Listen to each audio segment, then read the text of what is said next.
Hi, you guys, and welcome back to the podcast. We are the Karwells. I'm Emily. And I'm Sarah, and we are, as you know, Airbnb interior designers and investors. Well, welcome back, everyone, to the final podcast episode of 2023. If you guys are watching this on YouTube, surprise, Emily has a baby. Yeah, big surprise of the year. Let's address the very small elephant in the room. Yeah, it's pretty tiny. Yep, I found out I was pregnant just after our bender in Nashville. Yeah. So, in March I found out I was pregnant and decided to keep it private and gave birth to him 2 weeks ago today. Yeah. So I got a 2-week-old just chilling. Part of the Karwell family. Which is why I look like this. If you're watching it on YouTube, I have been living in this spot on my couch since I gave birth. Well, you look perfect, so. Oh, thanks.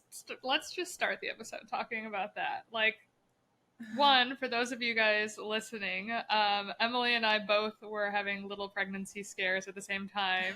On our way home from Nashville, we decided to take pregnancy tests same morning together.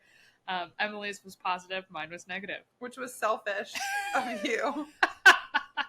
I was like, excuse me, yours is supposed to be positive too. This is the first era of life that we have not gone through together. I know. And I was, full transparency, I love my son, but I was not ready for this at all. Like, I have a video of finding out that I was pregnant. I was like, whatever, I'll just take a video just in case. It's not a good video. It's for the archives. Yeah, it's not like one of those really happy reactions, which makes me feel kind of bad because obviously now I'm so happy about it. But we were in a very like volatile place in our lives. We were moving and grooving and building a whole new section of our business and had so many goals. And I was like, wow, this is going to change what the future looks like. And I think now I've kind of come to terms with the fact that it's changed it in a good way. Mm-hmm. I think that the goals that I have haven't changed. It's just how I have to do things has changed, which is fine. But it was a lot to find that out. Yeah, I mean, Emily and I internally, we talk about having children all the time. And if you know anything about us, both of us were like, probably not ever, or if we do, not for a really long time. Yeah, I was on the never train. Same. But nonetheless, I think that, you know, there's just a lot of unknowns. Like when you think about having a kid, there's a lot of narrative that's told to you, good and bad. Oh my gosh, yeah. And so I think it's just one of those things, like especially having other people in the space go through pregnancy same time as you just like watch everyone have a different outlook on it. Yeah, and that was part of the reason I kept it private, was because I didn't want everybody else's opinion on it. Like, because we run our own business, even the few people that did know about it were like, oh, well, things are going to look different. You're not going to be able to do all the things that you were able to do. And I'm like, yes, things are going to look different, but there are female business owners that have kids that make it work all the time. Yeah.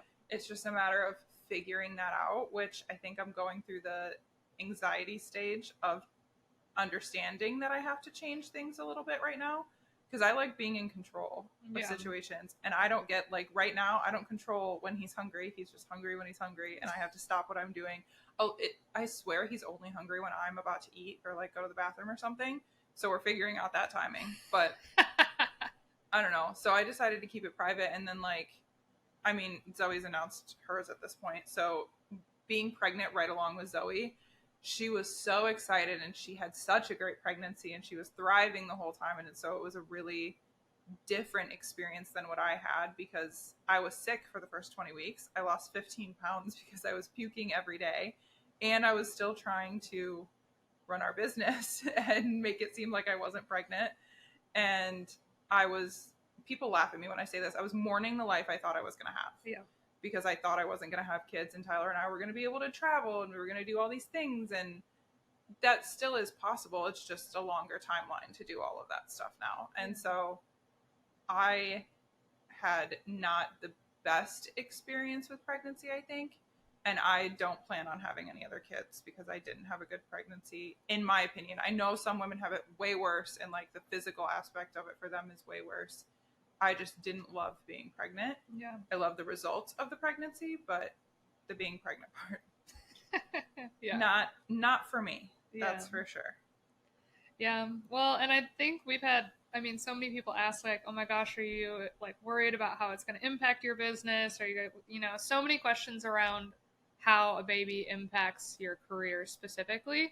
And I just think, like, I do not feel very much anxiety around how it's going to change our business at all because we've been through so much already. Mm-hmm. Like, there have been so many curveballs that, in my opinion, are exponentially worse ultimately than a baby being a part of it. And you and I have handled all of those issues together, right? Like without it pulling us apart, always making us stronger. So it's one of those things that I'm like, dude, Emily handled pregnancy like a champ. I'm sure she's going to handle new motherhood just like a champ. Yeah. I think it's actually going to be really good for me because it forces me to set boundaries around what I'm able to do or what I want to do. And like, I have to make a schedule that prioritizes him. And I've never really done that. Like I didn't prioritize myself. I always prioritize the business, which I think is a good thing. It's a good quality to have, but now I have to prioritize him over everything else, which is the whole point in what we're doing, that we get to choose the life that we live. And so I think it forces me to get into that mindset. So I'm very happy with that. I'm in a survival stage right now. So we'll see after the first 8 weeks how things start to pan out. Yeah. And the story I have told several people now that I'll tell you guys now that you guys know that she had a baby is you were what, like 8 months pregnant when we were still doing the last round of mentorship. Mm-hmm. And Tyler texts me, and Tyler, Emily's husband, is like, Emily, like, we're 5 minutes out from the mentorship. Emily is literally on the floor puking right now. Like, you're going to have to take this call yourself. And I'm like, no problem. Like, tell Emily to like recover, like be horizontal, like whatever you need, I've got it. And I get on the call a minute before the call starts, and Emily's already on the call. I'm like, what are you doing here? Why are you here? Your face is literally still green. Like, get off the call. And you're like, no, we're good. Keep the cameras rolling. It was fine. My breath after smelled horrible because I definitely didn't have time to brush my teeth. But that happened so many times, especially during the first 2 rounds. Yeah. I would literally just be vomiting and then run into the office and start the calls for the mentorship. And nobody in our mentorship knew. There was like a couple people. Marla came up to me at the graduation and she was like, I thought that you were pregnant. And I was like, why did you think that? And she was like, because there were a couple times when your camera would shut off, because I would shut off my camera to run to the bathroom and puke while you were doing your portion of the teaching. And she was like, I knew it. And I was like, well, I thought I hit it better than that. But yeah. Surprise. I also, from my perspective, I'm so excited that Emily has this baby because I have no rest over like whether I want kids or not. Like, anyone who knows me, I'm like, if Ethan came to me today and was like, I want babies, I'd be like, I could be convinced into it. If he came home today and was like, literally no kids ever for the rest of forever, I'd be like, that's fine. But I feel like Emily is most similar to me in alignment of goals, right? Like someone who's very career driven, someone who's very invested in this business that we're growing, someone who is on the same pace as I am.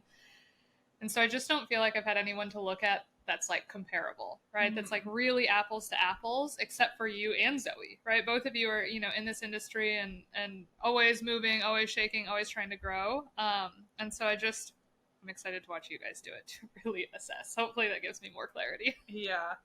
Oh my gosh. I saw Heather Blankenship. So she just had her baby like 3 months ago and she's pregnant again. Yeah. And she announced it and I was like, Heather, like, oh my gosh, like more power to you. But dang, she is just rocking and rolling, I guess. Yeah. I was like, holy crap. I cannot even imagine finding out I was pregnant that quickly after having a baby. But I mean, she has 4 kids already. Yeah, this is her 5th. Yeah, good for her. But when she announced it, I was like, wow, somebody to look up to for sure. For like getting her life together, still being able to do it, and having that many kids. Yeah, she really is a superwoman. Holy cow. Oh my gosh, yeah. I just can't imagine. Insane. But I mean, you adjust. I'm sure, you know, you make the problems bigger in your head than they are in real life. Oh my gosh, yeah. And like right now my hormones are so crazy that I think that everything is gonna like fall apart. Yeah. Emily apologized a lot before she had a baby, and now it's like daily. She's like, I'm so sorry. I'm like, I can't believe you're texting me about work. Emily, like, I was emailing in labor. I was in the hospital in labor, and this was before I got my epidural. I was responding to emails from like Jordan's team and stuff, and then I got the epidural, and then I really was responding to emails because I felt a lot better. But Natalie messaged, and she was like, Emily, we're going to ignore you. Stop texting us. I was like, things have to get done. Just because I'm having a baby doesn't mean the world stops turning. I cannot be the bottleneck. Yeah, you were impressive through that entire thing. He was taking his sweet time. I was in labor for 2 days. Yeah, all of us were impatiently waiting. Yeah. I was like driving to the airport being like, Emily, are we done? Literally. I know. People kept texting me. I think Jeannie maybe texted me or something. And she was like, how's it going? And I was like, Jeannie, nobody wants this baby out more than me. Nobody does. Yeah. So I don't know what to tell you. I'm doing everything I can. And then he came out in 20 minutes. Oh. Well, we have our first Karwell baby. These animals. I know. Well, in addition to you being pregnant the entire year, let's shift the conversation to the year we've had with Karwells. I know. Because that started like a month before. Like we kicked off a whole brand new portion of our business. Yeah, we started the mentorship in February and you found out in March. Yeah. Yeah, we opened a whole new section that we wanted to. We just started the year thinking it was going to be different than it was. Yeah. So I think if we watch back our 2023 goals, it's probably talks about like building some sort of a community, which we started to do. Yeah. And then somebody went out to dinner. Yeah. I don't know if we've told this story on the podcast yet, but if you guys know anything about me, I'm always like the absolute psychopath in this relationship. And Emily and I were building out the Space Discord channel to be kind of our community builder at the beginning of the year. Both of us are, have been running this business, but neither of us have exposure to like our parents being CEOs or like, I don't know, any really quality mentors. So at midnight, I had gone out to eat with John, the guy who mentored us through the mentorship that we started this year. And Emily was going to launch it the next morning at midnight. I was like, hey, can we pause this real fast? I want to try something else real fast. But at the beginning of the year, me, Emily, and our friend Dale were texting in a group chat. This cat just desperately wants attention. Mm-hmm. And we were talking about goals for 2023. And one of my goals that I had put in writing in either December of last year or the beginning of this year, I said I want a 6-figure month. And we hadn't had a 6-figure year. Yeah, no. Up until that point. And I just was like, no. I'm delusional, but I want a 6-figure month. And we had a 6-figure month March of this year. Yeah. Which was crazy. It was crazy to verbalize it, and 2 months later it happened. And we had absolutely no plan of like how it was going to come to fruition, how that was going to happen, how we were going to like pull in the community for that. And it just, for me, that was like one of those moments where I was like, whoa, like the power of vocalizing what you actually want in life. Yeah, it was really crazy to see, like, we didn't have a plan, like you said. We put out this thing and so many people were like, thank God, like, this is exactly what we've been looking for. We've been following you guys forever. And we were just so nervous to actually launch it too. Yeah. Like we did the month of prep before we started taking calls. Yeah. And I remember being so nervous that nobody was going to want what we had to offer. Yeah. Yeah. And we had spent $25,000 to build it out. And that was literally all the money that I had in my bank account at the time that like wasn't allocated to something else. And so we were spending every dollar taking another risk on something else that we had no experience in to see if it would work. And it was one of those things that like now looking back, it like kind of feels like an overnight success. But then you like think about it and you're like, no, that was 4 years of preparation of like building a community online, showing up for other people, being very vocal about all of our pitfalls, all of our learnings, all of, everything that we've been through in Airbnb and just sharing that freely online. And so it wasn't an overnight success. It very much was like this huge buildup that hit at the right time. Mm-hmm. And it paid well. It did. It paid well. And obviously, making the money is like really fantastic. And I love having a 6-figure month. I think one of the best parts of the mentorship for me was after our first 2 rounds, one of the mentees, Sarah, had her daughter. And so we hadn't really heard from her because she had been pregnant and she had her daughter. And then she messaged that they had designed their property, they had launched it, they had like however many guests come in, and they still had 5-star reviews, and she was so proud of how it turned out. And I was like, it warmed my heart. I was like, that was one of my favorite moments of the entire year, was reading that message, because I remember them coming into it and they had passively invested with other things and didn't have, like, at that time they hadn't been interested in investing in like a property on their own, and then they went through the mentorship and then they did it like a month after. Literally, they were ready to rock and roll. Yeah, it was so cool to get that message. And like, we've had however many people now launch properties and have them be successful. And so yes, the income is fantastic and necessary for us to like live our lives, but that was such a good feeling that came out of it. Yeah. I mean, you know, a lot of the listeners that are listening to this know how expensive it is to go through this mentorship. It's $7,800 all day long to go through these 10 weeks with us. And at first, when I was told that number, like, this is what you should be charging for this mentorship, I was like, that's insane. Like, who's going to pay us $7,800 to learn what we have learned over the last 4 years? But when you think about it, it's like, college costs you 6 figures plus, right? Like, college costs people $200,000 all day long. And you walk out of having a $200,000 degree and you can get a $50,000 to $100,000 job. Like, what we are offering people for $7,800 can absolutely change their life. Like, one property can make them that. And then they can go and do that 100 more times if they want to. And so, in my opinion, it is the least expensive, most profitable college you could possibly go to. And so I think you and I probably went through this giant learning curve of like understanding even what we were offering before we were even offering it. Like, we were just hanging on for dear life, being like, okay, we're going to offer this thing and I don't know if anyone's going to buy it. And then I remember you and I sitting on a few of the calls with mentees who went through the program. And before we said the price, John asked them, like, what do you think this is worth before I even tell you the price? And when he asked that question, the answers were always higher in amount than what we were charging. Which was such a good feeling. I mean, I had to pick my jaw off the floor several times over that. But now I just believe in it so much. Like, I'm like, this is a no-brainer. Why wouldn't you spend that money? Because we've watched how it's changed people's lives. Like, yeah. Even outside of the information that we're giving, the connections that a lot of people have made through it have changed so much of their lives already. Yeah.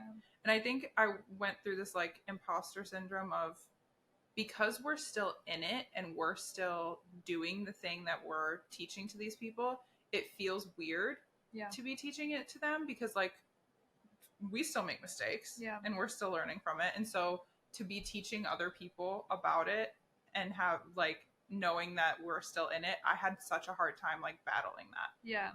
Yeah. Well, and I mean, I always get reassurance when I look at other people's mentorships, because I mean, as you guys know, so many people have mentorships in this space. And a lot of the inspiration that we pulled when we were getting started was from Michael Elefante, who offers Investor Academy. And his is, I think, a 10 grand, like his lowest portion is 10 grand, or his lowest mentorship level is 10 grand. And in my head, I'm like, well, you have to have like super profitable properties to like offer these mentorships. But even him last month, he was super transparent around the fact that his Florida properties they were negative. Like, they're not making any profit. They're costing him money. And that's part of the game, right? And so seeing that as well just continues to build my confidence that like our properties are profitable. They're arguably the most profitable in the nation right now. Like, we've just got a product that I'm really, really proud of walking out of 2023. Yeah, I am really I'm proud of the mentorship, but I'm also proud of our properties in general.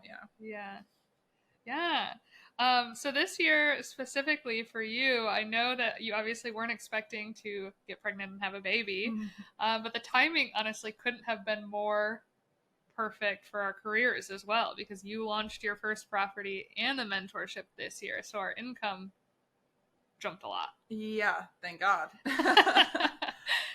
Yeah, my timeline, I guess, moved up a little bit because I was going to live in the property for a full year. So it would have been November, I guess, when we launched it. So we ended up launching at the end of August because I wanted to move back down here, get settled somewhere before I went into labor.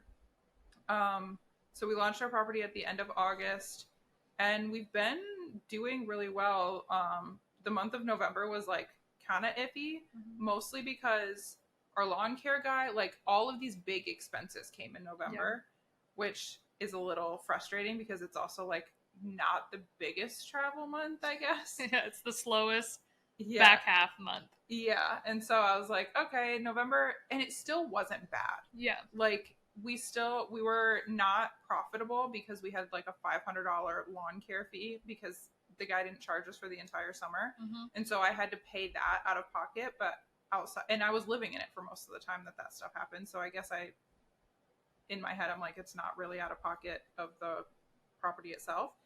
But other than that, we've been profitable every single month. Yeah. We month one, we made like $1,500. And I'm like, month one, on top of paying all of our other expenses. So I'm really proud of how it turned out. We've had so many people, we had somebody stay 2 weekends ago, and she was like, I'm sending this to all of my friends. This listing is so perfect. It's so beautiful. We come up to Alpena every single month, and we want to stay in this property every time we come up here. And I'm like, oh, it's such a good feeling. We had a bachelorette party come up and stay. New Year's Eve, there's a wedding, and the groomsmen are getting ready at my property. Ooh. Yeah, I was like, can the bridesmaids get ready at the property? Because the groomsmen, I feel like, are going to make a mess. And the photos aren't going to be as good with the groomsmen. Sorry, women are prettier. Yeah. But so, I don't know. I'm really proud of it. I thought I would have a harder time leaving the property, and I'd feel super attached to it, but not at all. Yeah. Yeah, you move out and you move on. Yeah, I feel fine. I haven't really even been back, though. Isn't that beautiful? Yeah. And because Federico and his team take care of everything, I still watch the messages, and I'll message the team every now and then and be like, hey, can you check on this for me? Or where do I need to plug in and everything else? But I really don't have to take care of much. Yeah. And it's so nice. Yes. They do all my supply reordering for me, everything. Yeah, we are done with the management side of things, which feels incredible. Yeah. That was another big shift this year for us, was handing off management and starting to automate. Emily and I have been very much solopreneurs for the last 3.5 years. Yeah. Literally 3.5 years. Today I got a message from someone online that's a videographer. I don't know what he does. He's in Grand Rapids, and he has some sort of an adjacent business. And he was like, I'd love to take you and your team out for drinks next time you're in Grand Rapids. And I was like, Emily and I. We have been bootstrapping this business for the past 4 years, literally, just figuring it out. And that's... And we're not bragging about that either. I'm not saying that's not the right way to go about it by any stretch of the imagination. I think that we just are realizing how steep our learning curve has been over the last 4 years. And so this year, in starting to be intentional about outsourcing and thinking about actually scaling, feeling confident in that, feeling like it's a product that enough people would want to scale. Now we're starting to look at those things, and Federico was definitely step one in that. So that was a huge shift into second gear for us this year. Yeah. I'm really happy we did it the way that we did it, because although it's kind of a little stressful at the beginning, I feel like I learned a lot, and my skill set is so much better now than it was at the beginning. I feel like I can do a lot more now and move the needle forward because I had to learn to do all of the stuff that we just had to kind of figure out along the way. Yeah, definitely. What about your least favorite part about 2023? Oh. Gosh. Because there's been so much good this year. Last year when we did this episode, I know we did peaks and pits for each quarter, and we had big pits for every quarter. Yeah, we did. Last year kind of sucked. It did. Last year was awful. Yeah. Last year was my least favorite year of life, of existing. I agree. I think a pit for me for the year, and it's not even really the worst thing ever, it's just a lesson that I think we learned, is understanding the relationships that need to be business and the relationships that need to be friendships. Yeah. In this industry. And I think that I like felt guilty drawing a line between those things for a while. And now I'm realizing that there has to be a line. Like some people will turn into your friends. Yeah. In this industry, and some people just won't and don't need to, and they're there to do a job, and that's it. Yeah. And I think that we learned that over the past couple years. There have been a couple situations over the past couple years where I think we tried to make people our friends in this business that we shouldn't have. We should have kept it a business relationship exclusively. Yeah. Yeah, because the second you muddy those waters, or like mentally you cross that line of being like, okay, this person is now my friend and I really deeply care about them on an emotional level, then it like very much clouds our judgment on a business level of how to handle situations moving forward. Yeah, it's not like against any of the people that I'm thinking of that like we became friends with. It's just that business-wise decisions became harder because we were worried about their feelings. Yeah, 100%. And we're bad about that across the board. Like you and I are like, you get all of us immediately. Yeah. And it's hard to not, because especially when you spend so much time with people. Yeah. But there's just like realistically sometimes when you have to just have it be what it is. Yeah. Yeah, absolutely. Or just go into it with the understanding that like if their feelings get hurt, their feelings get hurt. And that's, you have to have either a friendship that's strong enough to withstand that, or be okay with losing them as a friend. Yeah. Because your business has to be prioritized. Yeah. Yeah, that is by far my biggest goal for 2024 is disagreeing without being disagreeable. I've like said that to everyone that's like been in my vicinity over the last couple of weeks. Just because I do not like I'm so anti-confrontational. And then when I do have to get confrontational, I'm immediately like aggressive because I think that like confrontation in all case scenarios is bad. And that's like not the case at all with business. Like you have to be confrontational. You have to be able to negotiate. You have to like see what you want very clearly and be okay communicating that, even if it's going to hurt other people's feelings that are your friends.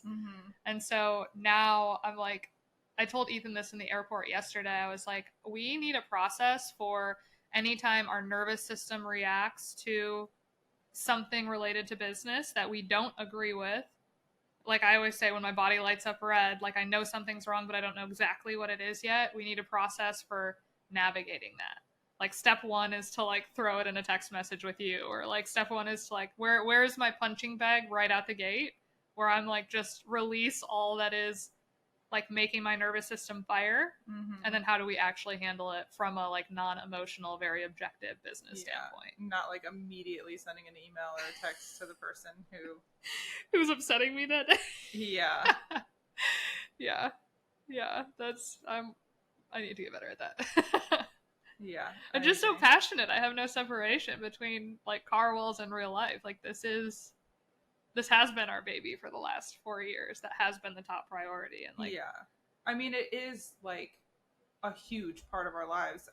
We had this discussion when we were talking about like our personal friends and how our personal friends are like, maybe feel a little like put on the back burner because we're so much in our business. And they'll even say to each of us like, well, you still spend so much time with Sarah, or you still spend so much time with Emily. And like, in reality, yes, we're still best friends, but like 95% of our conversations are work conversations at this point, because it's such a big part of our lives and because we're so passionate about it. Yeah. And so although it's still fun for us and we are still friends, we're work. Yeah. We're business partners. Yeah, we're in a season. Yeah. We're in a zone, and that's okay. Like, especially the beginning, there's just a steep learning curve and it requires a lot of attention, and I'm okay giving it. Yeah. And our business is still so new. My mom was saying that the other day. She was like, Emily, your business is only 4 years old. Yeah. Like that's a little baby business. Baby business. She was like, why do you think you have to have the whole thing figured out? And I was like, because I like being in control, Mom. Because I didn't realize it was going to take 4 years to figure it out, Mom. Figure out one section of it. I know. Even as we look forward at 2024, I'm like, wow, I thought the possibilities were unlimited in the beginning of 2023, and now I'm even more overwhelmed with the possibilities of 2024. I know. So what about 2024? When we think about going into 2024, what are you most excited for? Well, I'm most excited for navigating a new way of life, because that's going to be a huge portion of the year for me, is figuring out how to be a mom and prioritizing that over everything else. But I'm really excited to kind of expand into like a new area of our business if we can get everything set up the way that like gives me back a lot of the time that I spend doing busy work. Yeah. Which is, we're setting that stuff up now. I think that it's like things that people have kind of been asking for that we can finally take the time to offer. And I'm really hoping that because people have been asking for it, it's successful. Yeah. But we'll see. I mean, I'm really excited to like expand into that because it's an area that I was interested in before we got into the short-term rental world anyway. Yes. Emily's alluding to some sort of a product. We don't know what it is yet, but a product. We have explored a lot of ideas. Yeah, definitely. Yeah. Yeah, everything from books to clothes to hats to, I don't know what, sheets, home decor. Yeah. Oh my gosh, home decor would be so fun. Yeah. Yeah, I think that our business could use that product side of it for sure. And I think you'd be excellent at it. I think it'd be so fun. Yeah. I'm most excited this year for retreats. I want more in-person events. I know that for me, the biggest highlight that we're walking out of 2023 with is the 2 graduations that we held for the mentorship. Like, I mean, you guys know that Ethan and I have always structured our finances where we live on Ethan's income and I reinvest 100% of my income. And it's just, again, I think that just goes back to like, we care so much about our business. We care about the quality that we're offering, like the decisions that we make for our properties, like the amount that we spend on our properties doesn't always make sense to everyone. And the amount we reinvest back into our mentees in these graduations also doesn't make sense. And so although, you know, it is a high price tag for the mentorship of $7,800, Emily and I spent tens of thousands of dollars. Yeah.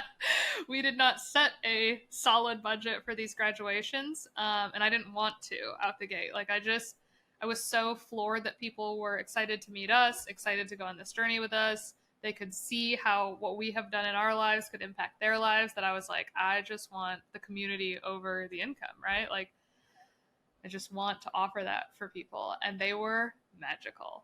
Like, the weekends were no other word than magical. And so I'm walking out of 2023 and looking at 2024 being like, how do we curate more of that? Like, yeah, I think that will be really fun. And having them, spoiler alert, be more than just mentee graduations. Yes. Like potentially having people outside of those groups be able to come to events that we throw. That sounds so fun, because although like the mentorship just isn't for everybody. Yeah. Some people are at a different point in their lives and their business that it doesn't make sense for them to go through the mentorship, but they're still a part of our community and we still want to build with them. And so it makes sense to offer something that they can come to as well. And so I think that'll be really fun. Yeah. I think there's this underlying tone in the short-term rental space that you get into it because to a certain degree you love traveling, right? Like so many people that we know in this space that have portfolios larger than ours are like, oh, we started in a van exploring the entire US, or like we started by, you know, being travel influencers, or like whatever the case may be. And so all of us love travel so deeply, but I think travel with the right community is like just an elevated travel experience. So yeah, if we can tap into that even more and curate these travel experiences that are focused on getting a group of entrepreneurs that specifically are interested in vacation rentals, like more magic. Yeah. More tapping into the in-person community side of things. Definitely. And not conference-y. Not conference-y. Small, intimate, plenty of leisure time, plenty of organic conversation time. Love leisure time. I'm sorry, I don't like going to the conferences and sitting and listening to speakers talk for 8 hours on end. Like, yeah, it can be so draining. It's nice because like sometimes there's like specific speakers that you want to hear. Yeah. Excuse you. Yeah, seriously. Nice one. But the whole day, like it's almost impossible to sit through like 3 days of listening to people talk. Yeah. That can get really, really draining. And I gain the most confidence, the most connection at the events that are outside of the actual conference itself anyways. Yeah. And all of the conversations that happen on stage in the conferences you could look up on YouTube. Yeah, they're all saying the same things over and over again. I am excited for STR Wealth this year because the guy from Shark Tank is like the main speaker. Really? Oh yeah. I saw that. You're right. I am excited to hear him speak. Yeah, that is true. Because he's not really an STR guy, and they didn't. I mean, the Mike, however you say his last name, Profit First. Yeah, the Profit First author was the main speaker last year, and he was by far the best. Yeah. Like, really captivating, but it's because he's a professional full-time speaker. Yeah, and most of the other people who were speaking, we've heard speak before. Yeah, absolutely. So no hate on them by any stretch of the imagination. It's not that their information isn't valuable, it's just that we've heard the information. We consume your content every day. Yeah, we literally phones. See it all. Yeah, so I hope that these are just our twist on the connections that you get at conferences, but in a much more intimate setting. So we'll see. We'll roll that out in 2024. How exciting. Oh, exciting. Anything else we need to cover for end of year? I don't think so. I think we'll have our goal setting episode will be the next episode for setting goals for 2024. I have so many. I know, me too. Get ahead of ourselves. Yeah. Well, I tell you what, guys, if you listen to last year's end of year podcast episode versus this one, I hope you get to listen to the stark difference of the chaos that 2022 was, but it really set us up for something super beautiful in 2023. 2023 was, I think, the best year of my life, which was immediately followed by the worst year, or immediately prefaced by the worst year of my life. So, yeah, I can't imagine having had a better year. It was amazing how much we accomplished. So, if we can accomplish that in a year, what can we do in next 5? Yeah. Hang on, everybody. Buckle up. We're just getting started. We're barely rolling up our sleeves, and now we've got a third helper. I know. Put him to work. Get him on the roster of employees. Start paying him $12,000 a year. Seriously, I'm gonna start like advertising him or something and get him a bank account. Yeah, Steven, this is now part of content. How do we start paying him appropriately? All right, guys. Well, we hope you had an amazing year as well, and we will catch you next time. Bye.